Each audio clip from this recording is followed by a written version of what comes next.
Determinant का article continue है। ये कुछ ऐसी प्रॉपर्टीज डिस्कस हो रही हैं जो शॉर्ट क्वेश्चंस में या एमसीक्यू में बच्चे के लिए यूज़ करनी थोड़ी सी आसान होती हैं।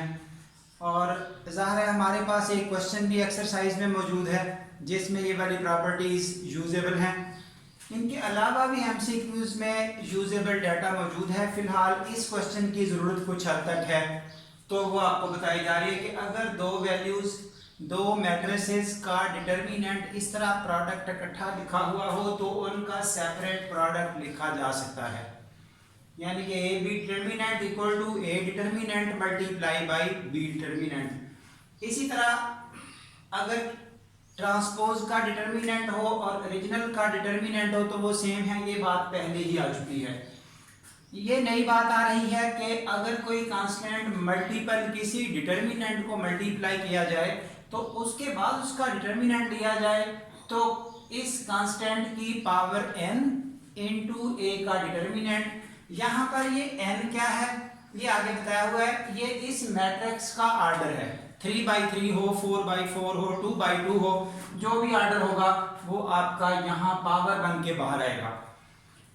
उसके बाद अगर ये a की पावर m का डिटर्मिनेंट हो तो डिटर्मिनेंट पहले लिया जा सकता है, पावर बाद में। यहाँ पर m एक इंटीजर है, यहाँ पर m एक इंटीजर है। ये देखिए इसका यूज थोड़ा सा यूं आ रहा होता है कि मसलन आपको एक मैट्रिक्स बताई जाए इस तरह से किसी 3/3 आर्डर की, लाइक दिस 1 2 3 4 5 6 7 8 9 लाइक दिस। ये 3/3 की मैट्रिक्स है। आपको कहा जाए a क्यूब का डिटर्मिनेंट बता दें तो इसका एडवांटेज ये होगा। देखिए अगर कोई पहले a क्यूब हल करेगा तो 3/3 की डिटर्मिनेंट मैट्रिक्स को जब मल्टीप्लाई करने बैठेंगे तो लेंथ ज्यादा है, फिर उसका डिटर्मिनेंट लेना होगा। इस फॉर्मेट में क्या है, आप पहले उसका डिटर्मिनेंट हल कर लें 3/3 का, बाद में उसकी पावर अप्लाई कर दें। तो इस तरह से ये इसका एक यूज है एमसीक्यू की खातिर। उसके बाद ये कुछ डाटा जो एग्जिस्ट नहीं करता, जो एक्चुअल करेक्ट नहीं है, अगर प्लस माइनस में ये डिटर्मिनेंट आ रहे हों तो फिर अलग अलग नहीं लिखे जा सकते, नॉट इक्वल टू।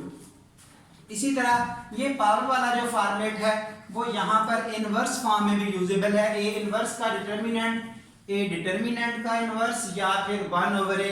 ये आपके पास इसी सिलसिले के साथ चल रहा है जो आपने ऊपर स्टेटमेंट देखी। अब इस सारे सेटअप को एक क्वेश्चन में यूज किया जा रहा है। Exercise 5.2 question number 3।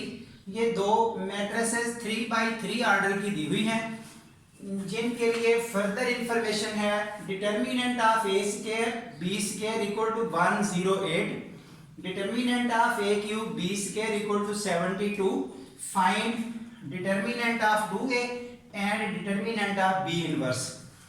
ये सॉल्यूशन देखिए, गिवन दैट डिटर्मिनेंट वर्ड्स में लिखना है, ये सिंबॉलिकल लैंग्वेज है डिटर्मिनेंट की।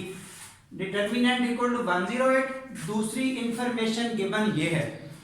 अब इस प्रॉपर्टी के मुताबिक कि हम दो डिटर्मिनेंट का प्रोडक्ट हो तो सेपरेट कर सकते हैं। इसको अलग लिख दिया, इसको अलग लिख दिया। फर्दर पावर को हम डिटर्मिनेंट के बाहर अप्लाई कर सकते हैं, उसकी पावर उसकी पावर। यही स्ट्रक्चर आपने इस साइड पे अप्लाई किया, यानी कि दोनों में बैलेंस सी पोजीशन है। दो इक्वेशंस बन चुकी, दोनों को डिवाइड करते हुए, डिवाइडिंग 1 and 2। अब आपके पास ये रिजल्ट बना। यहां पर पहुंच के ये a डिटर्मिनेंट आपका 2 पावर इससे कैंसिल हो जाएगी, ये कंप्लीट कैंसिल हो जाएगा। ये कैंसिलेशन करेंगे तो 3 और 2 यूं कैंसिलेशन मिलेगी 36 टाइम्स के साथ। अब इधर बचा 1/a डिटर्मिनेंट इक्वल टू 3/2, या ए डिटर्मिनेंट का आंसर हो गया 2/3 यहां से क्रॉस मल्टीप्लिकेशन करते हुए। अब आपके इन क्वेश्चंस का आंसर है जो डिटर्मिनेंट ऑफ 2a कहा, तो ये सिंबल्स में 2a का डिटर्मिनेंट। अब देखिए क्योंकि ये शुरू में बताया जा चुका 3/3 की मैट्रिक्स है, इसलिए ये जो कांस्टेंट मल्टीपल है ये 2 की पावर 3 आ गई, यानी कि ये k की n का मीनिंग। 2 की 3 इंटू ए का डिटर्मिनेंट। तो ए डिटर्मिनेंट हम यहाँ पर हल कर चुके हैं, ये आप इस जगह यूज करेंगे इसकी कीमत, और सिंप्लीफाई करते हुए ये रहा 16/3 आपके इस फर्स्ट क्वेश्चन का सोल्यूशन। उसके बाद सेकंड क्वेश्चन है ये वाला, डिटर्मिनेंट ऑफ बी इनवर्स। तो पहले बी का डिटर्मिनेंट हम फाइंड आउट करने के लिए इस 1 और 2 में से कोई एक इक्वेशन यूज करेंगे। यही वैल्यू ए डिटर्मिनेंट की 2/3 या फर्स्ट में पुट करें या सेकंड में, से फर्स्ट में यूज करते हुए इसकी कीमत 2/3 का स्क्वायर, और अब यहां से b डिटर्मिनेंट का स्क्वायर, ये वैल्यू उधर शिफ्ट हो चुकी, ये 2 का स्क्वायर 4, 3 का स्क्वायर 9, और यहां से b की डिटर्मिनेंट की वैल्यू उसका स्क्वायर रूट, और फाइनली ये 9/√3। और अब यहां पर b इनवर्स का डिटर्मिनेंट आपसे पूछा जा रहा है, डिटर्मिनेंट ऑफ b इनवर्स, यानी कि सिंबॉलिकली b इनवर्स का डिटर्मिनेंट, ये b डिटर्मिनेंट का इनवर्स इस तरह से, इस प्रॉपर्टी को यूज करते हुए, या फिर 1/b का 1/b का डिटर्मिनेंट, और अब ये b डिटर्मिनेंट की वैल्यू यहां पुट की गई, फाइनली यही b इनवर्स का सॉल्यूशन है 1/9 स्क्वायर रूट 3। और अगर आप इसी क्वेश्चन की फर्दर प्रैक्टिस और चाहिए इन प्रॉपर्टीज की, तो एक एग्जांपल बुक में सॉल्व है पेज 197 पर, एग्जांपल नंबर 5, आप उसकी हेल्प लेते हुए उस एग्जांपल को मजीद हल करें, ताकि आपको ये वाली इंफॉर्मेशन करेक्ट यूज करनी आ जाए। यहाँ तक का काम इन प्रॉपर्टीज के हवाले से था। तो अगर यहाँ किसी जगह कंफ्यूजन कहीं भी आए, किसी भी वीडियो में आए, तो आप कमेंट्स करके हमसे रब्ता कर सकते हैं। इसके अलावा ज़ाहिर है जो लोग ये पसंद कर रहे हैं, जिनको ये लेक्चर समझ आ रहे हैं, वो इन वीडियोस को ज़्यादा से ज़्यादा आगे शेयर करें और हाउस ऑफ मैथमेटिक्स के चैनल को